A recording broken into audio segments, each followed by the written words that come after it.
As you get closer and closer to the top of the distribution, to the 95th percentile, 96th, 97th, 98th, the task of making predictions about individuals necessarily goes from difficult to impossible.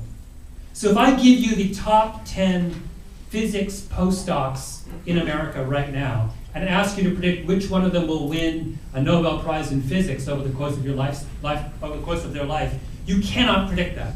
It's impossible. All you can do is flip a coin, right? You can pretend all you want that you can make a reason, you can interview them until you're blue in the face, but there's absolutely no way to predict that. Right? Too much is unknown because they're so similar along the kinds of things that we use to. Well, I would submit to you that the college draft for quarterbacks is like the problem of the 10 best physics postdocs in the country. Right? We are choosing among a group that is ridiculously elite. And when we're choosing among a group that's ridiculously elite, none of the measures that we like to use to make discriminations among people work anymore. The biggest example of this is the combine, which has to be the most psychologically absurd, logically ridiculous institution in American sports life.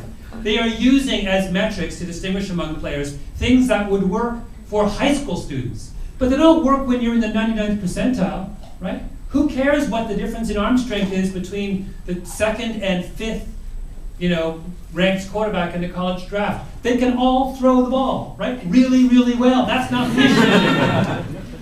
So there is a kind of point at which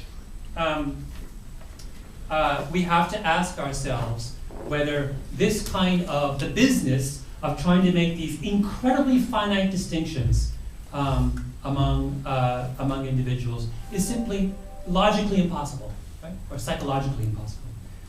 This is, in fact, the way that I choose to make sense of. And when I said there was empirical work that disputes the notion of this correlation between draft position and pro performance, I was referring to Dave Barry and Rob Simmons' work, which I find very, very persuasive, where they just looked at correlations between draft position and, say, quarterback rating. And what they find is that the quarterback ratings for those drafted in positions 1 through 50 are essentially no different for those drafted 50 through 150.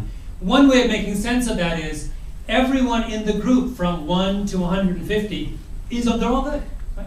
They're all, and so that, to try and pretend that there is some distinction between Colt McCoy and Sam Bradford just because you think Colt McCoy will go at the top of the first round and Sam Bradford will go at the bottom of the first round, I'm just making that up, but is absurd, right? They're at that stage where the only way to distinguish between them is actually to let them play. The second principle that a psychologist would say is they would wonder what we mean when we say someone is a good quarterback. And I don't mean that in a kind of absurdly postmodernist sort of way. I mean that in a very practical way. They would say, what are you referring to when you say someone is good? Right? Are you referring to an inherent quality, or are you referring to some kind of quality that is acquired over the course, acquired through being in a specific context at a specific time? So for example, we all say when we look at Dante Culpepper's fabulous season with the Vikes in 2004, when I think he had 39 touchdowns, 11 interceptions, and a passer rating of 107. It's one of the greatest single seasons for a quarterback in history, right? And he also had 2 other seasons as a quarterback that are truly superb. No one is running around saying Dante Culpepper is one of the greatest quarterbacks of all time. Why is that? Well, because we say, yeah, he had that because he had Randy Moss, and he had Chris Carter, and he had a really great offensive line, and he had Robert Smith, I think he had Robert Smith as running back, he had a fantastic defense. He was in a situation that made him look better than he actually was. We all say that, right? With a kind of, and part of the evidence we say is, look, before his first year as quarterback, Randall Cunningham had one of his best years as a quarterback with the same cast. So in that sense, we say, in that instance, we say it's all the environment, right? So we're perfectly ready to concede that this concept of what a good quarterback is some combination of their context, their environment, their team, those around them, and some inherent quality. Now, but what is the correct balance between those two things? How much is inherent, and how much is situational? Well, a psychologist would say there's a way to answer this, and that is by looking at the extent to which performance is variable from one season to the next. So when I look at college grades. Your freshman grades are a really great predictor of your sophomore grades, which are in turn a really great predictor of your junior grades, right?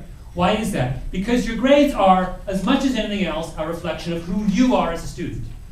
They're influenced by some extent by your teachers, some extent by your peers, some extent by your maturation, but basically it's something, it reflects something that is inside of you. Your work ethic, your intelligence, your level of interest, your motivation, which is reasonably consistent from year to year. Right? Similarly, in sports, we can look at certain kinds of performance, and when we see a high degree of correlation from year to year, we know that we are looking at something that is reasonably inherent. So your batting average in one year is a pretty good predictor of your batting average the next year. And that says you're in command of your performance at the plate, right? Another thing that's incredibly consistent year to year is rebounding. Someone who's a good rebounder in college is a good rebounder in the pros, by and large, right? And if you're a good rebounder one year, you're a good rebounder a second year. That's why the Spurs drafted Juwan Blair, right? Because we know from hard experience that the thing that it takes to be a great rebounder is not a function of your surrounding, not a function of your teammates, but really a function of your own desire to get the basketball.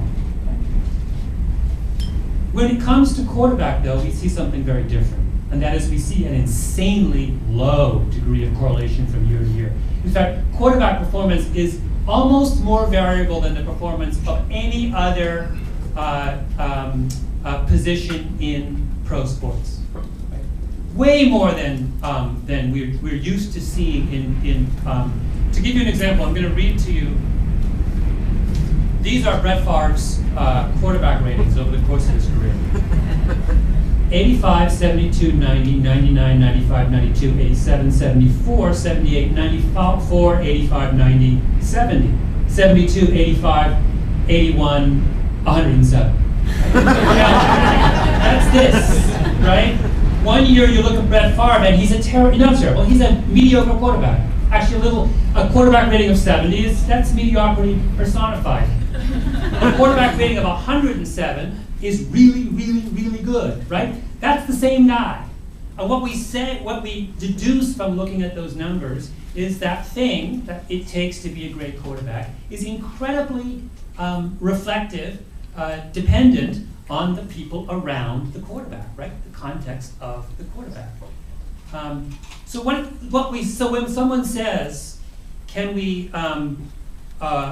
is your draft position a good predictor of your performance as a pro?" Right? That's an incredibly difficult question to answer because we don't know what context you're going to be in when you're a pro.